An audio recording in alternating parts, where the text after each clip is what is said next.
ગોંડલ વિવાદ હવે વધુ ધમાસાન બનતો જોવા મળી રહ્યો છે। ગોંડલ મુદ્દે ભાજપ અને કોંગ્રેસ વચ્ચે ફરીથી રાજકીય ઘર્ષણ તેજ બન્યું છે। કોંગ્રેસ પ્રવક્તા હેમાંગ રાવલે જયરાજસિંહ જાડેજાના આક્ષેપો અંગે પ્રતિક્રિયા આપતા સ્પષ્ટપણે કહ્યું કે ગોંડલ હોય કે સમગ્ર ગુજરાત, કાયદો અને વ્યવસ્થાની જવાબદારી રાજ્ય સરકારની છે। ગોંડલમાં કાયદો નથી, ભાજપના ચમચાઓએ રાજ છે। ગોંડલમાં જે કાયદો અને વ્યવસ્થાનો ધજાગરો થયો છે તે સરકારની નિષ્ફળતા છે। હેમાંગ રાવલે વધુમાં જણાવ્યું કે ગોંડલમાં જે ઘટના બની છે તે ભાજપની આંતરિક લડાઈનું પરિણામ છે। ભાજપની અંદર ચાલી રહેલા ષડયંત્રોને સીધો ભોગ ગોંડલની નિર્દોષ જનતા બની રહી છે। ગુજરાતમાં ભાજપ પોતાની સત્તાનું ષડયંત્ર રમી રહી છે અને ગોંડલની શાંતિનો ભંગ કરી રહી છે।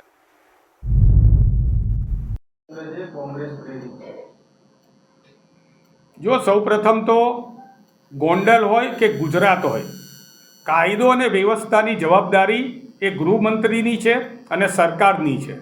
આજે જ્યારે ગોંડલમાં જે અત્યારના દ્રશ્યો તમે જોઈ રહ્યા છો એ દ્રશ્યની અંદર આપણા ગૃહમંત્રી જે એમ કહેતા હતા કે કાયદામાં રહેશો તો ફાયદામાં રહેશો, મને લાગે છે કે અહીંયા કાયદામાં કોઈ રહેતું નથી।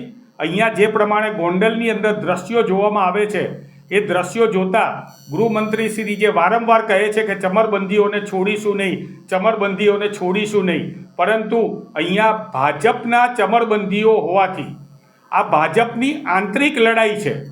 બંને બાજુ ભારતીય જનતા પાર્ટીના જ નેતાઓ જે છે એ પોતાના અસ્તિત્વ માટે લડી રહ્યા છે અને ભોગ બની રહી છે નિર્દોષ જનતા।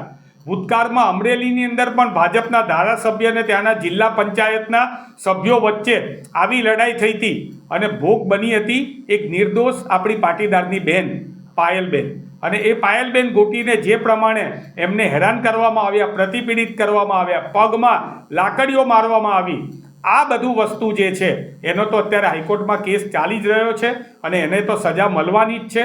પરંતુ ગોંડલની અંદર કાયદો અને વ્યવસ્થાની સંભાળવાની જેની જવાબદારી છે તેઓ આની અંદર નિષ્ફળ રહ્યા છે અને ભારતીય જનતા પાર્ટીની યાદવા સ્તરી છે એ હવે એક છેલ્લે નીચલા સ્તર ઉપર પહોંચી ગઈ હોય એમ લાગી રહ્યું।